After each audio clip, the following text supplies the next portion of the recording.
Emma Thompson thought she knew what rock bottom looked like. Working double shifts at a greasy diner for pennies and tips.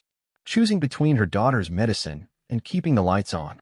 Sleeping in her car after being evicted by a heartless businessman who told her to find somewhere else to be poor. But nothing could have prepared her for what happened on that ordinary Tuesday afternoon when a crying 7-year-old boy walked into her diner, lost and alone. The child was clearly from money. Designer clothes, expensive shoes, the kind of privileged life Emma's daughter Grace used to have before cancer destroyed everything. Most people ignore the boy's tears, but Emma couldn't walk past a frightened child. So she did what she always did when faced with someone else's pain. She helped. Using her last $20, money meant for Grace's prescription, Emma fed the hungry boy and promised to help him find his father. It seemed like a simple act of kindness. Help a lost kid, reunite him with his family, go back to her miserable life. But when Emma discovered who the boy's father was, her blood ran cold. The business card in the child's pocket bore a name that had haunted her nightmares for months. The same man who had destroyed her family was the father of the boy she just saved. Emma faced an impossible choice. She could walk away, leave the child to find his own way home, and call it even. After all, why should she help the son of the man who had shown her family no mercy? Or she could rise above her pain and do what was right, even when it meant helping her worst enemy. What Emma didn't know was that her single act of grace would set off a chain of events that would expose shocking family secrets, deliver the ultimate karma, and change both their lives forever. Sometimes the universe has a twisted sense of justice. And sometimes, doing the right thing when it hurts the most leads to the most unexpected redemption. The fluorescent lights buzzed overhead like angry wasps as Emma Thompson wiped down table 12 for the third time in 10 minutes. Her hands were raw from the bleach, her feet screaming in shoes held together with duct tape, but she kept moving. She had to keep moving. Thompson. Those plates aren't going to wash themselves. Frank Miller's voice cut through the diner like a rusty knife. The man stood behind the counter, his gut hanging over his belt, sweat stains mapping his shirt like continents of failure. And stopped taking so long with each table. This isn't the Ritz. Emma bit back her response. She needed this job. Grace needed her to keep this job. The medical bills weren't going to pay themselves, and her daughter's next treatment was due in 2 weeks. 2 weeks she didn't have money for. Yes, sir, she called back, grabbing the coffee pot with hands that shook slightly from exhaustion. She'd worked a double yesterday, got 3 hours of sleep, then came back for another double. This was her life now. This had been her life for 6 months. The lunch rush hit Rosie's diner like a tornado. Orders flew in faster than Emma could process them. Table 6 wanted their eggs over easy, not scrambled. Table 3 complained their coffee was cold. Table 9 sent back their burger because it had onions. They specifically said no onions, but Emma knew she'd written it down right because she always wrote everything down exactly right because she couldn't afford to make mistakes. Thompson. Move your butt. Table 4 is still waiting for their check. Frank slammed his palm on the bell, making Emma jump and nearly drop the plate of pancakes she was carrying. That's when she saw him. A little boy sat alone in the corner booth, the one with the torn vinyl seat that Frank kept saying he'd fix but never did. The child couldn't have been older than 7, maybe 8, with sandy brown hair that stuck up in different directions like he'd been running his hands through it. His clothes were expensive, Emma could tell that much. The kind of clothes Grace used to wear before everything fell apart. Designer jeans, a polo shirt that probably cost more than Emma made in a week. But it wasn't his clothes that made Emma stop in her tracks. It was his face. Tears streamed down his cheeks in steady rivers. His small shoulders shook with silent sobs, and he kept looking toward the door like he was waiting for someone who wasn't coming. Emma had seen that look before. In her own mirror, actually, during those first weeks after the eviction when she'd sit in their car with Grace, waiting for someone to tell them everything would be okay. Nobody had come then either. Ma'am. The customer at table 8 tapped his coffee cup impatiently. Could I get a refill sometime today? Emma poured his coffee, but kept glancing at the boy. How long had he been sitting there? She tried to remember when she'd first noticed him, but the lunch rush was a blur of orders and complaints and Frank's constant barking. Could have been 20 minutes. Could have been 2 hours. Emma. Frank's voice made her jump again. Stop daydreaming and take that kid's order. He's taking up valuable real estate. Emma approached the corner booth slowly, the way you might approach a wounded animal. The boy looked up at her with eyes so blue they reminded her of Grace's, back when Grace still smiled regularly. Back before the diagnosis. "Hey there, sweetheart," Emma said, sliding into the booth across from him. Frank would yell at her for sitting down, but Frank could stuff it. "Are you okay?" The boy wiped his nose with the back of his hand, leaving a shiny trail across his knuckles. "I'm not supposed to talk to strangers." "That's very smart," Emma said. "Your parents taught you well. Are they here with you?" Fresh tears spilled over. "I don't know where my daddy is. I've been looking everywhere, but I can't find him, and I don't know how to get home, and I'm really hungry, but I don't have any money." Emma's heart clenched.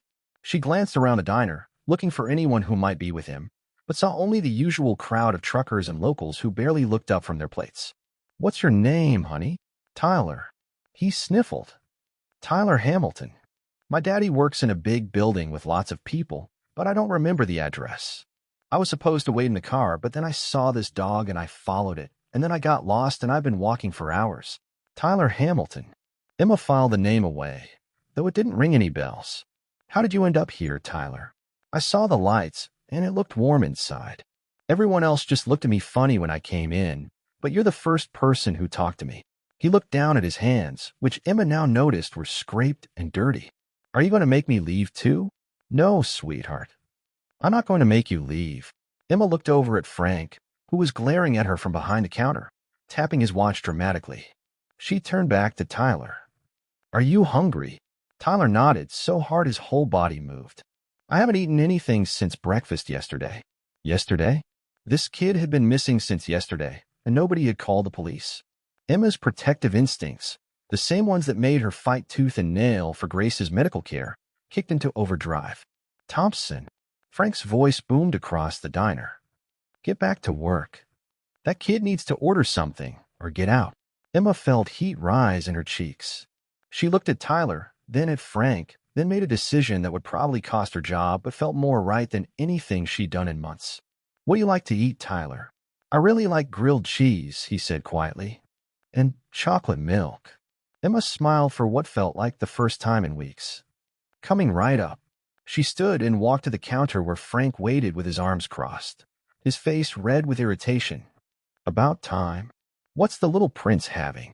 "Grilled cheese and chocolate milk," Emma said, pulling out her own wallet. The bills inside were crumpled and few, mostly ones and a single five. Her tip money from yesterday, money she'd been saving for Grace's prescription refill. "Emma, what are you doing?" Frank's eyebrows drew together as he watched her count out exact change. "Buying a hungry kid some food," she said simply, handing him the money. Frank stared at the bills like they were contaminated. "You're paying for his meal? With your own money?" "Yes." "Why?" "Because sometimes you have to choose between being smart and being human," Emma thought. "Because that little boy reminds me of my daughter when she's scared. Because in 6 months of living in hell, I refuse to become someone who walks past a crying child." "Because he's hungry," she said out loud. Frank shook his head like she'd lost her mind. Maybe she had. "You're too soft, Thompson. That's your problem. World's going to eat you alive if you keep this up." Maybe Frank was right. Maybe the world was going to eat her alive. But looking at Tyler's face when she returned with his grilled cheese and chocolate milk, watching his eyes light up like Christmas morning, Emma decided she'd rather be eaten alive than become the kind of person who could walk past a child in need. "Thank you," Tyler whispered, taking a huge bite of sandwich. "This is the best grilled cheese ever." Emma sat back down across from him, ignoring Frank's disapproving stare. "Tyler, do you remember anything else about where your daddy works? Any details that might help us find him?" Tyler thought hard, his forehead scrunching up with concentration. "He has a really big office with lots of windows. And people always come to talk to him about houses and buildings. He says he's very important. Houses and buildings. That could be a real estate office, maybe construction, could be anything really. But it was something to work with." "Does your daddy have a phone?" "Yeah, but I don't know the number." "I'm only 7. Tyler took another bite of grilled cheese, and Emma noticed the bruise on his arm again. It was dark purple, fresh looking. "Tyler, how did you hurt your arm?" Tyler's face changed immediately, shutting down like a door slamming closed. "I fell." Emma had worked with enough families in crisis to recognize that particular tone. The careful neutrality that meant there was more to the story, but pushing would only make him retreat further. Okay, she said gently. That's okay. They sat in comfortable silence while Tyler finished his meal. Emma watched him eat with the focused intensity of someone who hadn't realized how hungry they were until food appeared. It reminded her of Grace during her bad days, when the treatments left her too nauseous to eat for hours, then suddenly ravenous. Thompson. Frank's voice cut through her thoughts. You've got actual paying customers who need service. Emma looked around and realized the lunch rush was still in full swing. She'd been sitting with Tyler for 15 minutes while other tables waited. Frank was right to be angry, but she couldn't bring herself to care as much as she should. I have to get back to work, she told Tyler. But I want to help you find your daddy, okay? We're going to figure this out. Tyler nodded, but his lower lip trembled slightly. You're not going to leave me here alone, are you? Emma's heart broke a little more. No, sweetheart. I'm not going anywhere. I'll be right over there serving other tables, but I can see you from anywhere in the diner. And when my shift ends, we're going to find your daddy together. Promise. Emma looked into those blue eyes and made a promise she had no idea how she'd keep. Promise. Emma's shift was supposed to end at 3, but Frank made her stay until 4 because Jenny called in sick again. By the time she hung up her apron, Tyler had fallen asleep in the corner booth, his head pillowed on his arms, looking impossibly small and vulnerable. You're really going to leave work early to help some random kid? Frank asked, wiping down the grill with more force than necessary. Emma, you need this job. Don't do something stupid. I'm not leaving early. My shift is over. Emma grabbed her purse from under the counter, checking to make sure she had enough bus fare for wherever they might need to go. And he's not some random kid. He's a lost little boy who needs help. Frank threw his cleaning rag down. Fine, but don't come crying to me when this whole Good Samaritan act blows up in your face. And if you're not here tomorrow morning at 6 sharp, don't bother coming back. Emma wanted to tell Frank exactly what she thought of his ultimatum, but she bit her tongue. She needed this job even if she hated every minute of it. Grace's medical bills wouldn't pay themselves. She gently shook Tyler's shoulder. Hey, sweetheart. Ready to go find your daddy? Tyler rubbed his eyes and sat up, looking confused for a moment before remembering where he was. You really meant it. You're really going to help me. I really meant it. Emma helped him slide out of the booth. Do you remember anything else about where your daddy might be? Tyler reached into his jacket pocket and pulled out a crumpled business card, the edges torn and dirty. I found this in my pocket. I forgot I had it. Emma took the card and felt the blood drain from her face. Her hands started to shake as she read the elegant black lettering. Robert Hamilton, CEO, Hamilton Development Group. Below that, an address she recognized all too well. The same address she'd stood outside 6 months ago, begging for more time. Tyler, she said carefully, her voice barely above a whisper, is your daddy Robert Hamilton? Yeah. Tyler's face lit up. Do you know him? Can you help me find him? Emma stared at the business card, memories flooding back like a dam bursting. Standing in the lobby of Hamilton Development Group, Grace clinging to her leg, both of them still in their pajamas because the eviction notice had given them 20 minutes to pack whatever they could carry. She remembered Robert Hamilton walking into that lobby like he owned the world, which he basically did. Tall, expensive suit, silver hair perfectly styled, the kind of man who'd never missed a meal or worried about keeping the lights on. He looked at Emma and Grace like they were insects that had wandered in from outside. Please, Emma had begged. My daughter is sick. She's undergoing treatment for leukemia. The stress of moving right now could set back her recovery. Can you give us just one more month to find somewhere else? Robert Hamilton had looked at her with cold, calculating eyes. Business is business, Ms. Thompson. I have investors waiting on this development. Find somewhere else to be poor. Find somewhere else to be poor. The words had echoed in Emma's head for months afterward, while Grace cried herself to sleep in their car the first week, while they stayed in that moldy motel room that made Grace's breathing worse, while Emma worked 3 jobs to try to catch up on the medical bills that kept piling up because Grace's condition deteriorated from the stress and instability. Ma'am. Tyler's voice snapped Emma back to the present. Are you okay?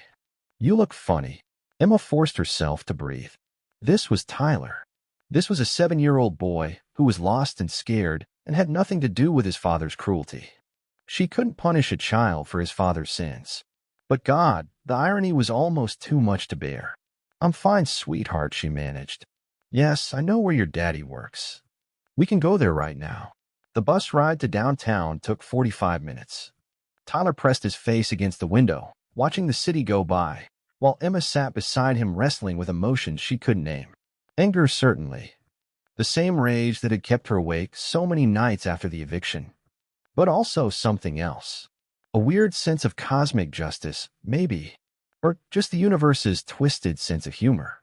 "My daddy has the biggest office in the whole building," Tyler chattered as they got off the bus. "And he has this huge desk and a chair that spins around and around. Sometimes when I visit him, he lets me spin in it." Emma looked up at the gleaming glass tower of Hamilton Development Group. She'd only been inside once, that horrible day 6 months ago, but the building looked exactly the same. Intimidating. Expensive. Built to make people like her feel small. "Tyler," she said as they approached the revolving door, "when we get up there, I want you to stay close to me, okay? Don't run off." "Okay." Tyler slipped his small hand into hers, and Emma felt her resolve strengthen. Whatever history she had with Robert Hamilton, this little boy needed her help. The lobby was exactly as Emma remembered it. Marble floors that clicked under their feet, abstract art that probably cost more than most people made in a year, and a reception desk that looked like it belonged in a spaceship. The woman sitting behind it wore a suit that cost more than Emma's rent, and she looked up at them with a kind of polite distaste reserved for people who clearly didn't belong. "Can I help you?" the receptionist asked, her tone suggesting she'd rather do anything else. "We're here to see Robert Hamilton," Emma said. "This is his son." The receptionist's expression changed immediately when she looked at Tyler. Her professional mask slipped, replaced by genuine concern. "Tyler, oh my God, where have you been? Your father has been going crazy looking for you." She picked up her phone and pressed a button. "Mr. Hamilton, Tyler's here." "Yes, sir, he's in the lobby right now." She paused, listening. "Yes, sir, right away." Emma heard the elevator ding almost immediately, followed by rapid footsteps. Robert Hamilton burst into the lobby, looking nothing like the composed businessman she remembered.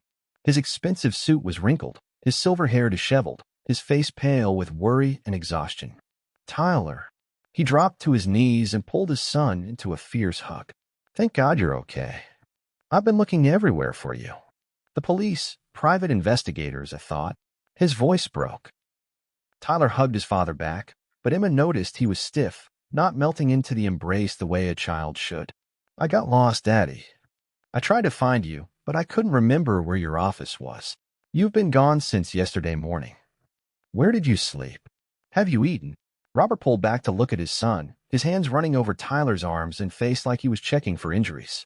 That's when his eyes fell on Emma. Recognition dawned slowly. Emma watched as Robert's expression shifted from confusion to surprise to something that might have been shame, though it passed so quickly she couldn't be sure. "You," he said quietly. "Me," Emma replied. Tyler looked between them, confused. "You do know each other." Robert stood slowly, his eyes never leaving Emma's face. "Ms. Thompson, isn't it? You remember." Emma's voice was flat, emotionless. "I remember." Robert looked at Tyler, then back at Emma. "You found him." "He found me, actually. Showed up at the diner where I work, scared and hungry and alone." Emma paused, letting that sink in.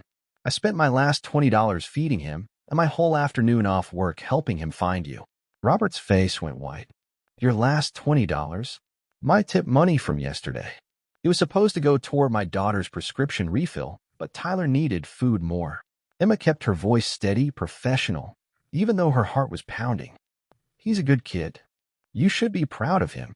Tyler beamed at the praise, but Robert looked like he'd been punched in the stomach. "Ms. Thompson, I need to thank you. And I need to apologize." "For what?"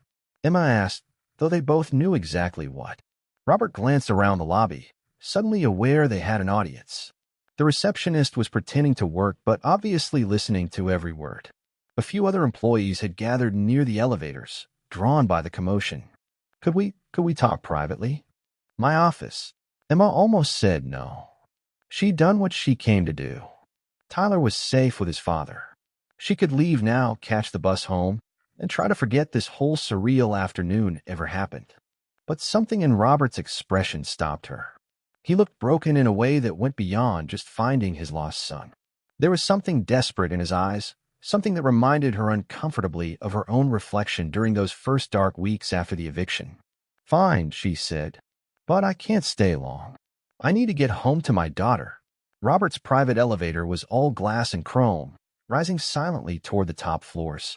Tyler pressed his face against the glass, watching the city shrink below them, while Emma and Robert stood in awkward silence. "How is your daughter?" Robert asked quietly. Emma was surprised he even remembered Grace existed. "She's alive." "No thanks to you." Robert flinched but didn't defend himself. The elevator opened into a reception area that looked like something from a magazine. Robert's office beyond was even more impressive, with floor-to-ceiling windows offering a panoramic view of the city. Tyler ran straight to the big leather chair behind a massive desk and started spinning, just like he'd said he would. "Ms. Thompson," Robert began, but Emma cut him off. "It's Emma. And before you say whatever you're going to say, you should know that Grace's condition got worse after we were evicted. The stress of being homeless, sleeping in our car, staying in that awful motel with the mold problem. She ended up in the hospital for 2 weeks. 2 weeks that cost us everything we had saved and more." Robert sat down heavily in one of the chairs facing his desk, looking older than Emma remembered. "I didn't know. You didn't want to know. There's a difference." Emma remained standing, her arms crossed. "You made it very clear that our problems weren't your concern." "You're right." Robert's voice was barely audible. "You're absolutely right, and I have no excuse for how I treated you. But Emma, you need to know what's been happening." Why Tyler was missing. Emma glanced at Tyler, who was now opening desk drawers and examining their contents with the casual curiosity of a child who'd been in this office many times before. "I'm listening. My wife filed for divorce 3 months ago. Yesterday was supposed to be Tyler's first overnight visit with me since we separated, but there was a custody hearing first. Tyler had to testify about which parent he wanted to live with."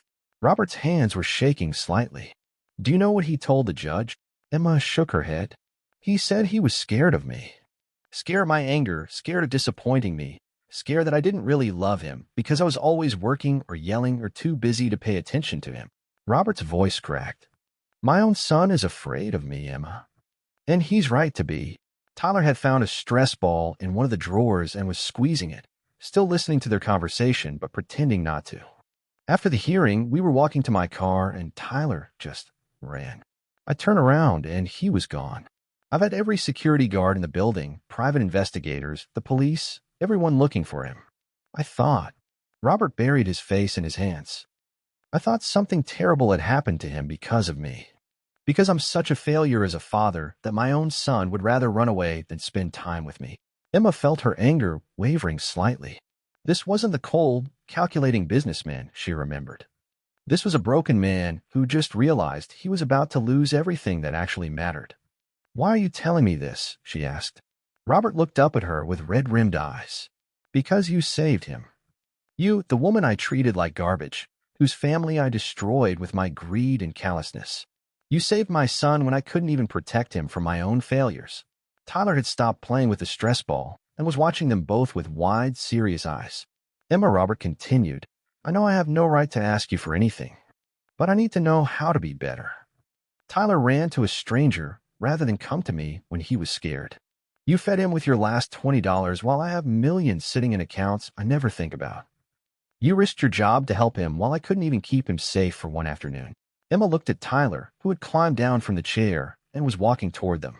"Daddy," he said quietly, "are you going to yell again?" Robert's face crumpled. "No, Tyler. I'm not going to yell. I'm sorry I yelled so much before. I'm sorry about a lot of things." Tyler looked at Emma. "Emma's really nice, Daddy. She bought me food when I was hungry, and she promised to help me find you, and she kept her promise. She's like the nice mommies in the movies." Emma's heart clenched. She knelt down to Tyler's level. "Your daddy loves you very much, Tyler. He was so worried about you. That's why he had all those people looking for you. But why doesn't he act like he loves me?" Tyler asked with the brutal honesty of childhood. Robert made a sound like he'd been punched. Emma looked at him, then back at Tyler. "Sometimes grown-ups forget how to show love properly. They think working hard and making money is the same as taking care of the people they love. But you're right, Tyler. Love is about spending time together and being kind and making sure people feel safe and happy. Like how you took care of me today. Exactly like that. Tyler turned to his father. Can you take care of me like Emma did? Robert slid out of his chair and onto the floor, pulling Tyler into another hug. This time, Tyler melted into it. I'm going to try, son. I'm going to try so hard to be the daddy you deserve. Emma watched them, feeling her own eyes fill with tears she hadn't expected. This wasn't how she'd imagined this confrontation going. She'd expected to feel vindicated, to watch Robert Hamilton get his comeuppance. Instead, she felt like she was witnessing something private and sacred, a moment of redemption that she had somehow made possible. Emma, Robert said, still holding Tyler, I know nothing I do can undo the harm I caused your family. But I want to try to make it right. Your daughter's medical bills, your housing situation, whatever you need. Emma stiffened. I don't want your charity. It's not charity. It's justice. It's me trying to be the man my son thinks I should be instead of the man I've been. Robert stood up, lifting Tyler with him. You saved my son, Emma. You saved him when I couldn't, and you did it with grace and kindness, even though I gave you every reason to hate me. Let me at least try to return the favor. Emma looked out the floor-to-ceiling windows at the city sprawling below. Somewhere out there, Grace was waiting for her to come home. Grace, who'd been so strong through everything, who never complained even when Emma could see she was scared and hurting. Grace, who deserved better than what Emma could provide on a waitress's salary. I need to think about it, Emma said finally. Of course. Take all the time you need. Robert set Tyler down and walked to his desk, pulling out a business card and writing something on the back. This is my personal cell phone. Call me anytime, day or night. For anything. Emma took the card, noting that his handwriting was shaky. Tyler, she said, you be good for your daddy, okay? And remember, you're braver than you know. Tyler ran to her and wrapped his arms around her waist. Thank you for taking care of me, Emma. I hope your little girl feels better soon. Emma hugged him back, breathing in his little boy's smell of shampoo and adventure.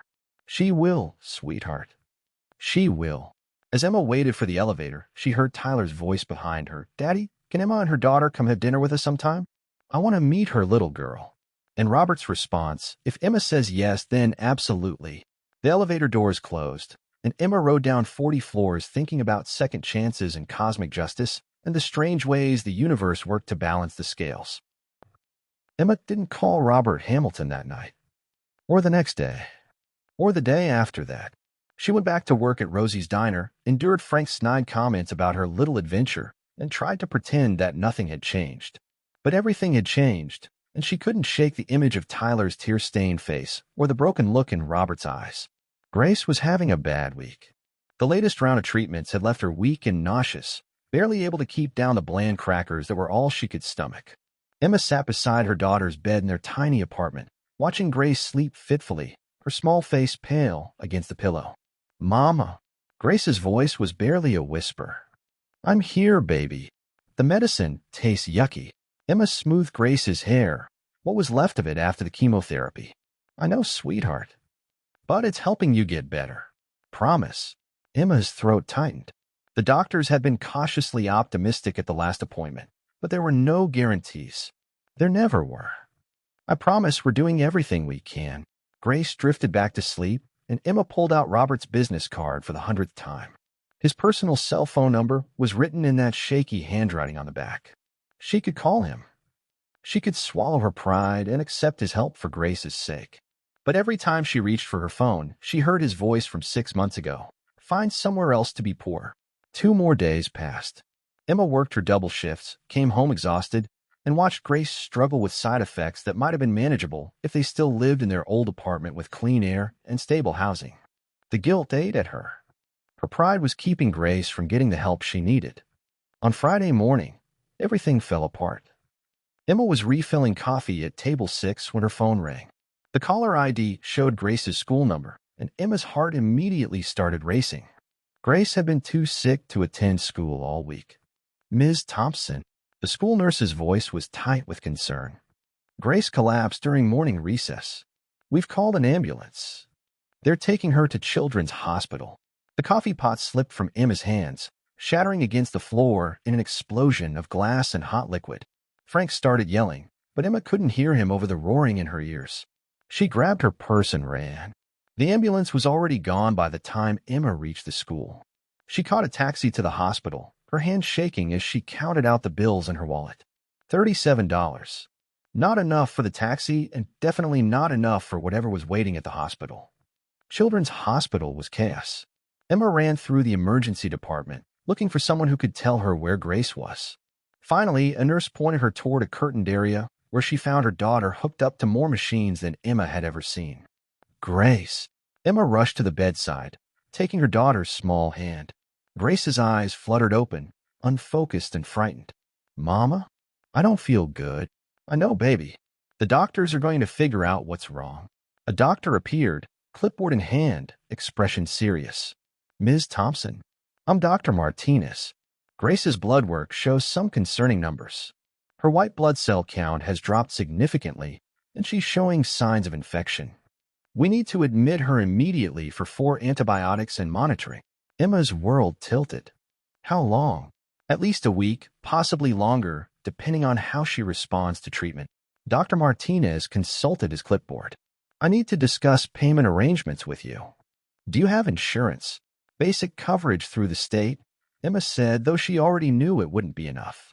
It was never enough. I'll have someone from billing come speak with you. The billing representative was a thin woman with kind eyes and bad news. Even with insurance, Emma would be responsible for thousands of dollars. Money she didn't have. Money she couldn't get. We do have financial assistance programs, the woman said gently. You can apply, but the process takes several weeks. Several weeks. Emma looked through the window at Grace, who was sleeping again, looking impossibly small in the hospital bed. What happens if I can't pay? The woman's expression grew uncomfortable. We'll work with you, Ms. Thompson. We always work with families. But Emma heard what she wasn't saying.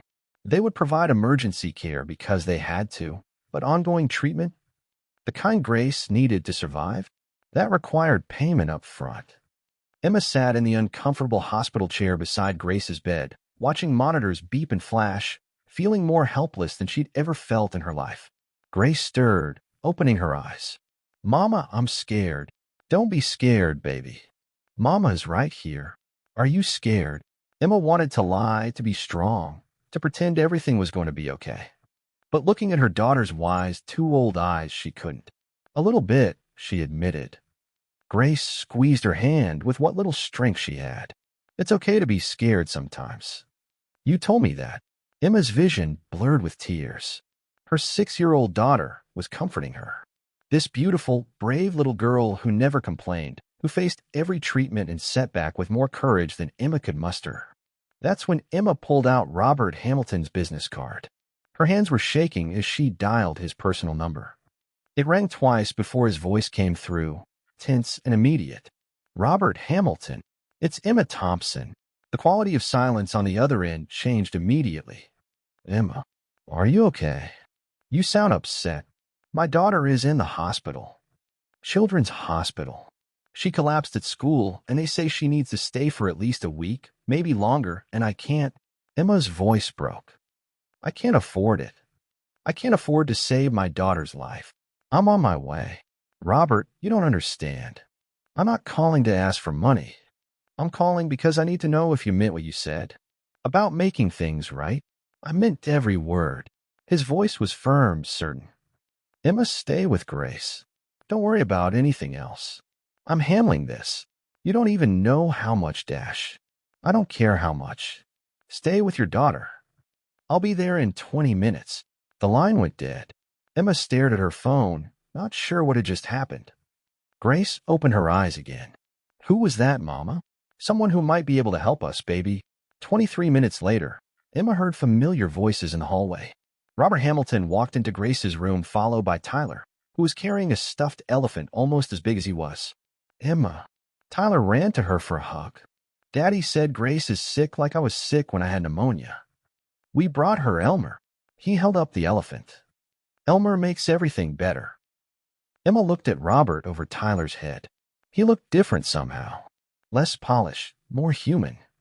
His expensive suit was wrinkled like he'd thrown it on quickly, and his silver hair was messy.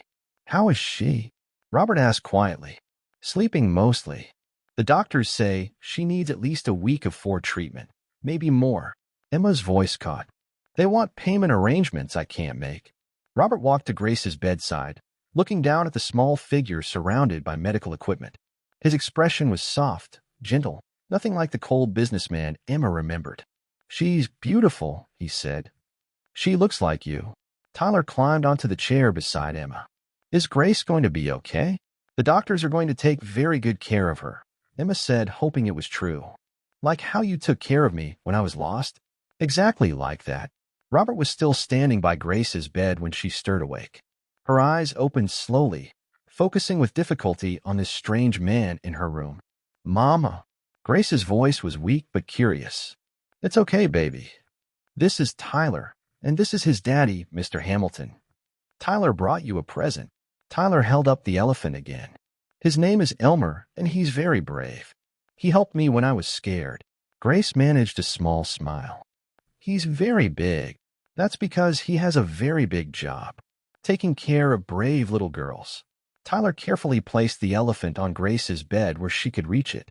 Grace hugged the elephant, and for the first time in days, she looked like a normal 6-year-old instead of a patient. "Mr. Hamilton," Grace said politely, "thank you for the elephant." Robert's composure cracked slightly. "You're very welcome, Grace. Tyler picked him out especially for you." A knock at the door interrupted them. Dr. Martinez entered, followed by the billing representative and a woman Emma didn't recognize. "Ms. Thompson," Dr. Martinez said, "there's been a development regarding Grace's treatment." Emma's heart stopped. "What kind of development?" The unknown woman stepped forward. "Ms. Thompson, I'm Janet Williams from the Hamilton Foundation. Mr. Hamilton contacted us this afternoon about establishing a medical fund for Grace's treatment. All of her expenses, current and future, will be covered completely." Emma stared at her. "I don't understand." Robert moved closer. "The Hamilton Foundation provides medical assistance to families in crisis. As of today, Grace is our newest recipient. She'll receive the best possible care for as long as she needs it, with no financial burden to your family." "But I can't accept Dash." "You're not accepting charity, Emma. You're accepting justice." Robert's voice was firm. 6 months ago, I destroyed your family's stability and contributed to Grace's health crisis through my selfishness and greed. This isn't generosity. This is me trying to repair damage I caused." Dr. Martinez looked confused by the conversation but pleased by the outcome. "This is wonderful news. Grace will be able to receive optimal treatment without any delays or complications." Emma felt dizzy. "All of it.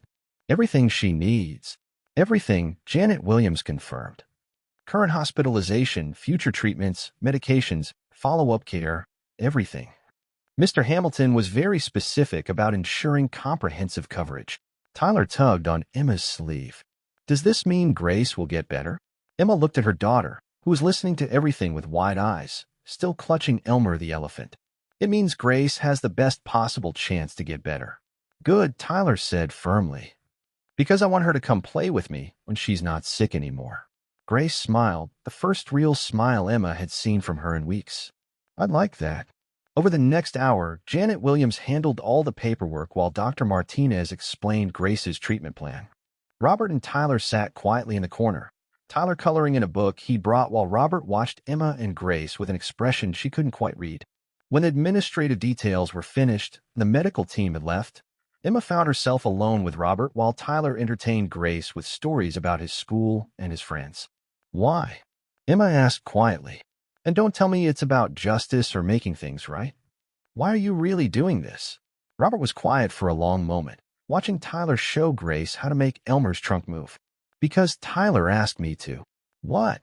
"When I told him we were coming to see you and Grace at the hospital, he asked me why Grace was sick. I tried to explain about leukemia in terms a 7-year-old could understand. And then he asked me if we were going to help her get better like you helped him when he was lost and scared." Robert's voice grew quiet. "I told him that getting better from what Grace has cost a lot of money, and not everyone has enough money for that kind of help." "And do you know what he said?" Emma shook her head. "He said, 'But Daddy, you have lots of money.' And Emma used her last money to help me even though she didn't have to." So we should use our money to help Grace, right? Because that's what nice people do. Emma felt tears starting again. He said that out of the mouths of babes. Robert looked at his son with something that might have been awe. I realized that a 7-year-old boy understood basic human decency better than I did. Tyler knew immediately what the right thing to do was. While I've spent 6 months justifying my cruelty to your family, you weren't cruel. You were just business-focused. Emma, I literally told you to find somewhere else to be poor, while your daughter was fighting cancer. There's no universe where that isn't cruel. They watched Tyler and Grace together, 2 children who'd found friendship despite everything their families had been through. There's something else, Robert said. Something I haven't told you about what's been happening with my company. Emma turned to look at him fully. What do you mean? Robert's expression grew grim. Remember I told you about the divorce, about Tyler being afraid of me? That was just the beginning. My business practices, the way I've treated people like your family, it's all catching up with me. How so? Lawsuits. Dozens of them. Families I've displaced, communities I've destroyed for profit. There's a federal investigation into some of my development deals. My company's stock has lost 60% of its value in the last 3 months. Robert laughed bitterly. I spent so many years building an empire on other people's suffering, and now it's all crumbling. Emma felt a strange mix of satisfaction and sympathy. I'm sorry. Don't be. I deserve every bit of it. Robert looked at Tyler again. But you know what the worst part is? I was so focused on building wealth and power that I forgot to build a relationship with my son. Tyler would rather run away than spend time with me because I never showed him that he mattered more than my business deals. Is that why you're helping Grace? To prove something to Tyler? Partly, Robert admitted, but also because it's the right thing to do. Because you saved my son when I couldn't, and because your family deserves better than what I gave you. Tyler looked up from where he was arranging Elmer on Grace's bed. Daddy, can we visit Grace every day until she gets better? If Emma says it's okay.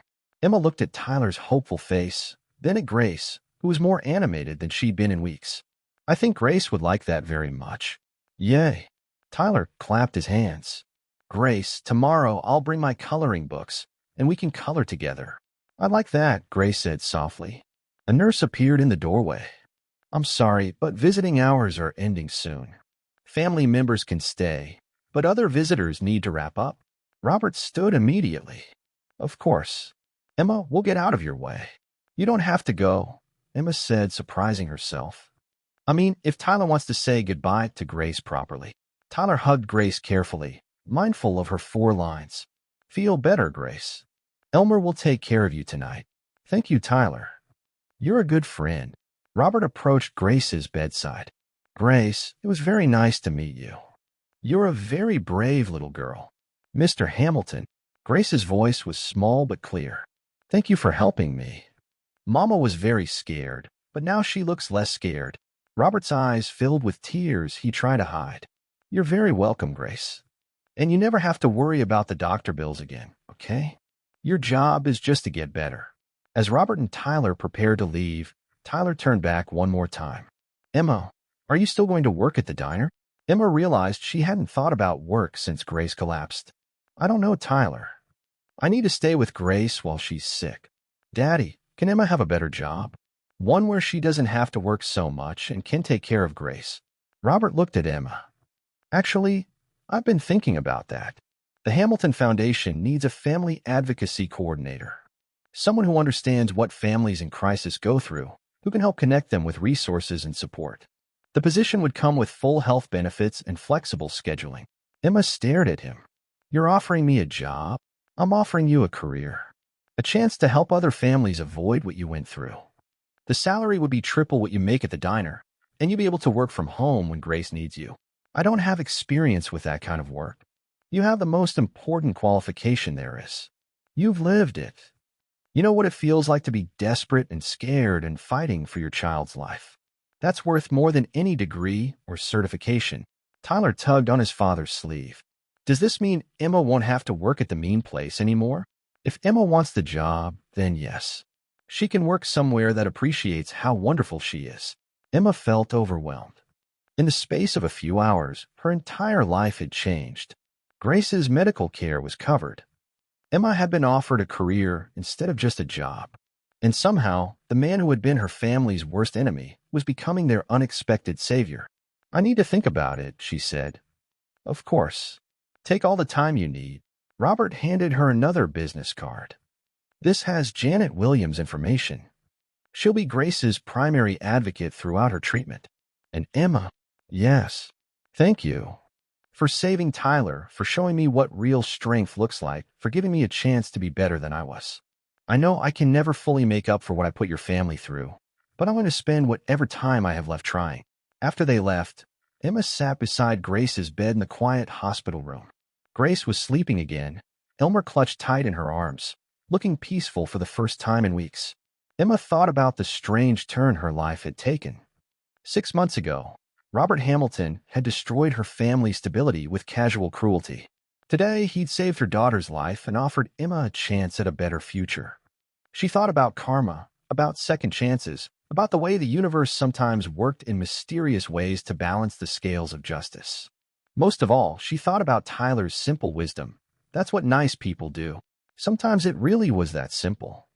Grace stirred in her sleep, and Emma took her daughter's small hand. "Everything's going to be okay, baby," she whispered. "Mama promises." And for the first time in 6 months, Emma actually believed it might be true.